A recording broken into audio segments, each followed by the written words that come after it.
유대인의 지혜인 탈무드에는 이런 말씀이 있습니다. 세상에서 가장 지혜로운 사람은 배우는 사람이고 세상에서 가장 행복한 사람은 감사하는 사람이다. 실제로 감사하며 사는 사람은 그러지 못한 사람들보다 몸과 마음과 영혼이 훨씬 건강하고 기쁨에 넘칩니다.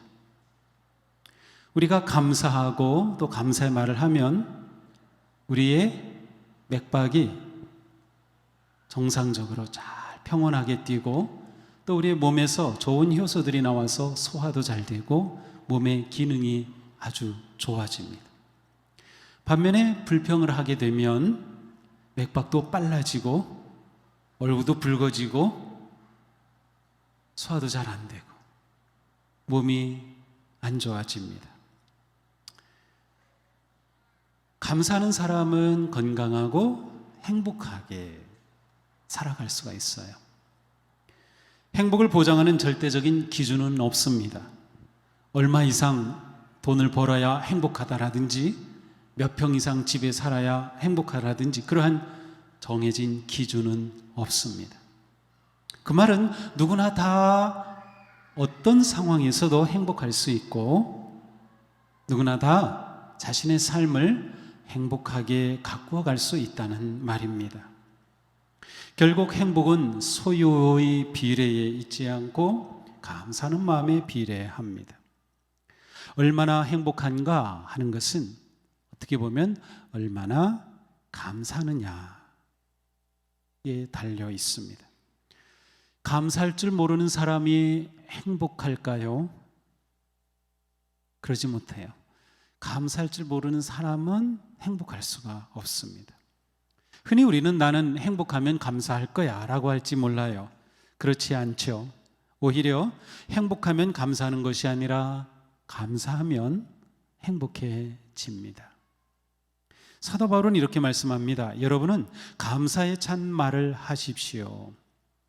하나님의 자녀인 우리에게 가장 잘 어울리는 말은 감사의 말입니다. 예수님을 믿고 따르는 우리는 감사의 사람으로 사는 것이에요. 하나님은 우리가 감사하면 행복하도록 우리를 그렇게 만드셨습니다. 감사는 하나님께서 우리에게 주신 행복의 열쇠입니다. 우리가 감사의 말을 잘 하려면 작은 일에도 감사할 줄 알아야 합니다. 감사 지수가 높은 사람의 특징은 작은 일에도 감사할 줄 안다는 것이에요. 소소한 일을 감사할 줄 아는 사람이 행복할 줄 아는 사람입니다. 행복 지수는 감사 지수와 비례한다. 정말 우리가 행복한 사람이 되려면 그만큼 감사의 사람이 되어야 합니다. 우리가 편안하게 숨 쉴 수 있는 것, 우리가 때로는 아픔을 느끼는 것, 그것조차도 감사할 수 있어요. 우리에게 친구가 있는 것, 이렇게 은혜로운 자리에서 예배하는 것, 이 모든 것이 다 감사할 일이죠. 제가 지난주에 허리가 갑자기 아파서 몸을 펴는 것도 너무 힘들고 양말을 신으려고 해도 어렵고 신발을 신으려고 해도 허리가 굽혀지지 않고 힘들었어요. 샤워를 해도 몸을 제대로 씻을 수가 없었습니다. 평소에는 당연하고 그렇게 쉽게 했던 것들인데 이것들이 얼마나 감사한 일이었는지 다시금 작은 일에도 감사해야 한다는 것을 배웠습니다. 한번 자신에게서 감사할 것이 무엇인가 찾아볼까요? 어떤 것이 떠오르나요? 또 무엇을 감사할 수 있나요?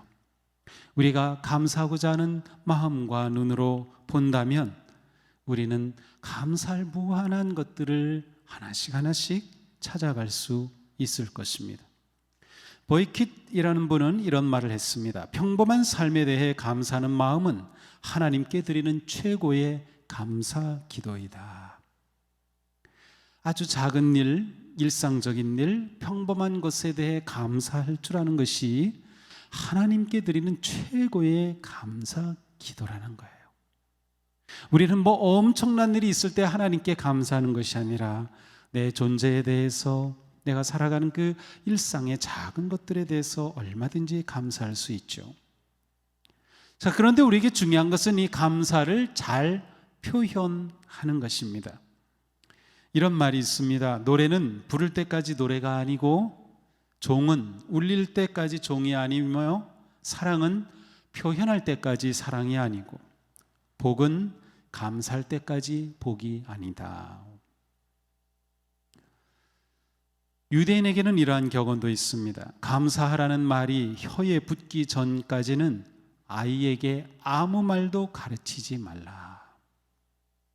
그만큼 감사하다고 표현할 줄 아는 것, 감사합니다 라고 말하는 것이 중요한 것을 가르쳐 줍니다. 오늘 우리가 들은 이 성경 말씀은 10명의 나병 환자들의 이야기입니다. 그 당시 나병 환자는 사회적으로 격리되어야 했습니다. 우리가 코로나로 인해서 비대면을 삶을 살아야 하는 것처럼 비대면이었어요.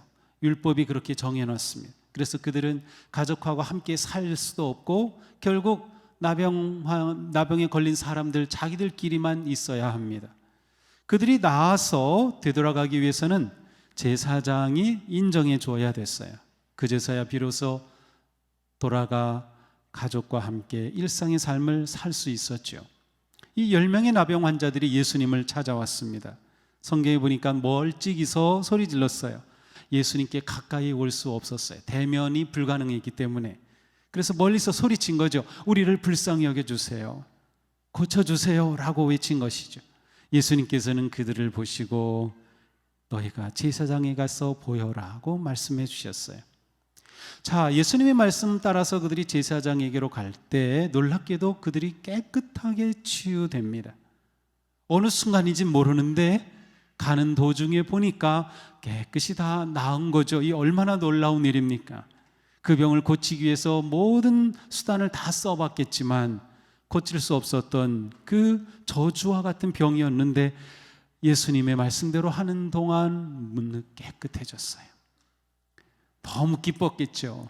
얼른 제사장에게 보이고 가족을 만나고 싶었겠죠. 그런데 그 중에 한 사람이 예수님께 돌아와서 하나님께 영광을 돌리고 무릎 꿇어 감사합니다, 주님 감사합니다, 예수님께 감사를 표현하였습니다. 그때 예수님이 말씀하시죠. 10사람이 깨끗해지지 않았느냐? 그런데 9사람은 어디에 있느냐? 예수님은 10명이 다 깨끗해진 것을 아셨죠. 예수님이 행하신 기적이니까. 그런데 한 사람밖에는 예수님께 오질 않았어요.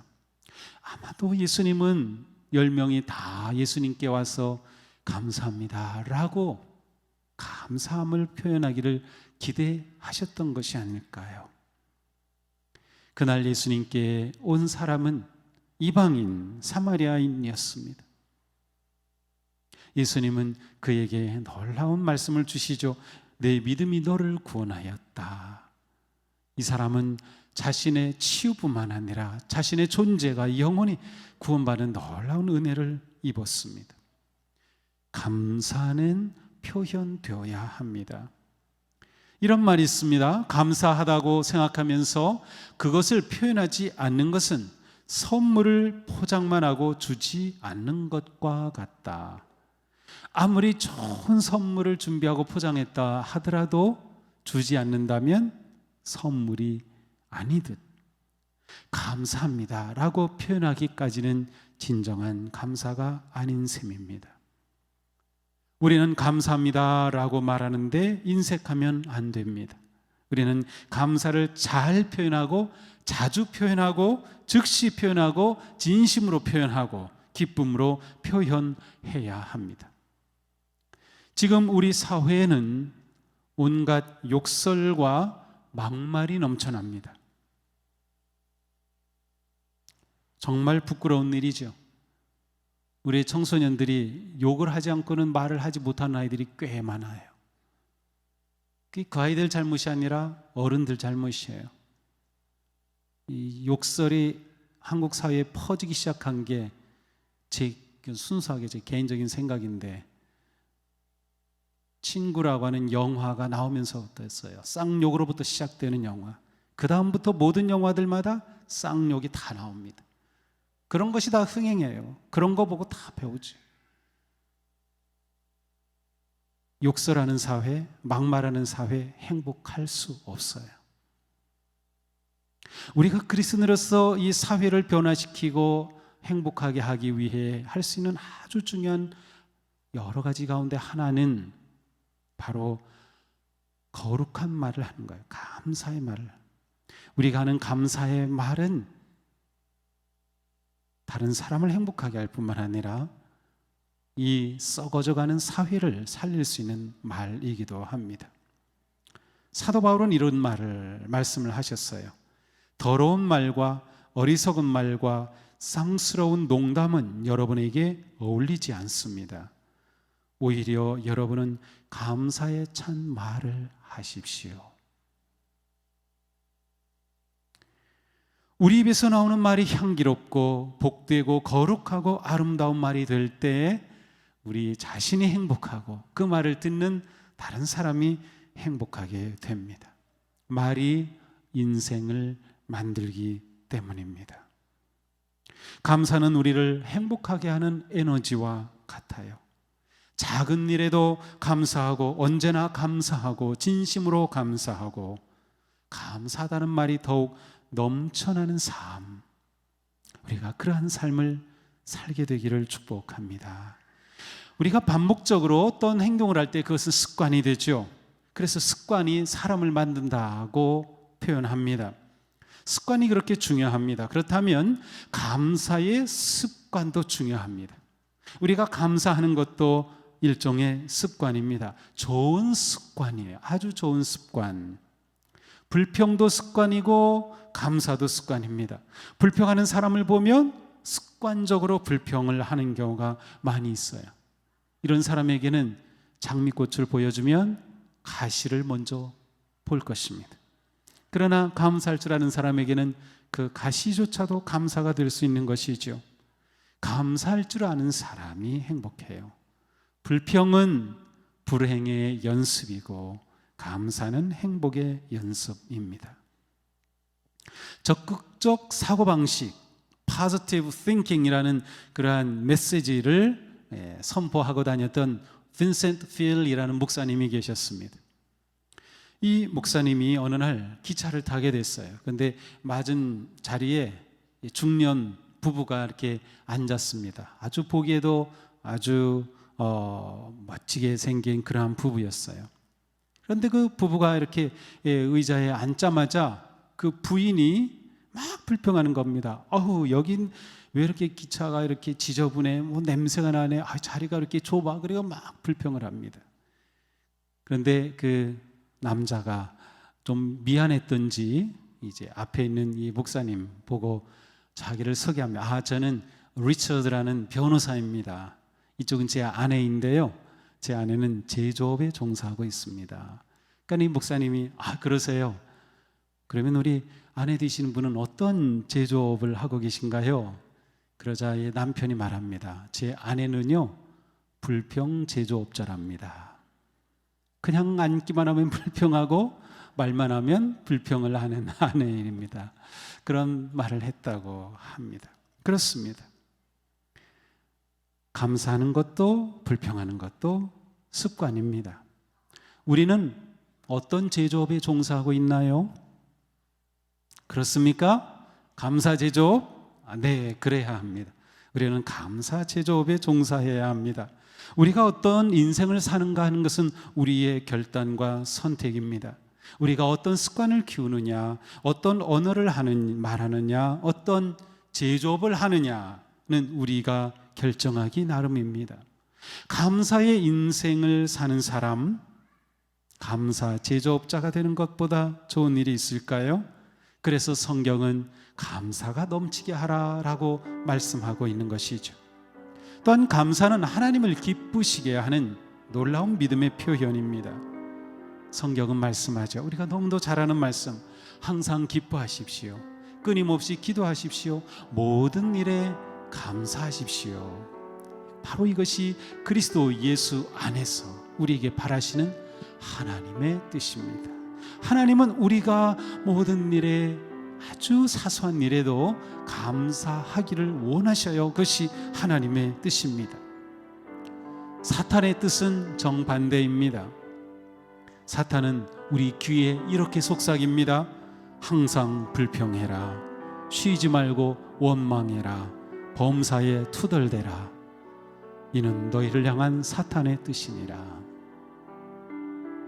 똑같은 환경에서도 우리가 감사하기를 선택하면 우리의 삶은 소망과 기쁨이 더욱 넘치게 될 것입니다. 우리는 하나님의 자녀로 더욱 적극적으로 감사하는 삶을 살아야, 감사를 표현하고 감사의 마음을 가지고 감사의 습관을 키우는 것이죠. 그래서 우리 모두가 다 감사 제조업자가 된다면 우리의 삶은 더욱더 기쁘고 행복해질 것입니다. 이것이 우리를 향한 하나님의 뜻입니다. 감사하면 행복합니다. 오늘 감사절 우리가 예배하면서 이 한 주간 우리의 삶에 감사가 넘쳐나면 좋겠어요. 네, 얼마든지 우리는 불평할 만한 것들 있고요, 원망할 만한 일들 우리에게 얼마든지 있어요. 그러나 감사하는 것은 내가 선택할 일입니다. 그리고 감사를 선택할 때 우리 인생이 달라집니다. 하나님은 우리가 행복하기를 원하셔요. 복된 삶을 살기 원하셔요. 그래서 모든 일에 감사라고 말씀하셨습니다. 한 주간도 어려움 속에서도 우리가 좀 더 감사의 말을 많이 하고 감사를 고백하고 감사를 표현하면서 감사로 행복해지는 그런 복된 삶 되시기를 주님의 이름으로 축복합니다. 기도합시다.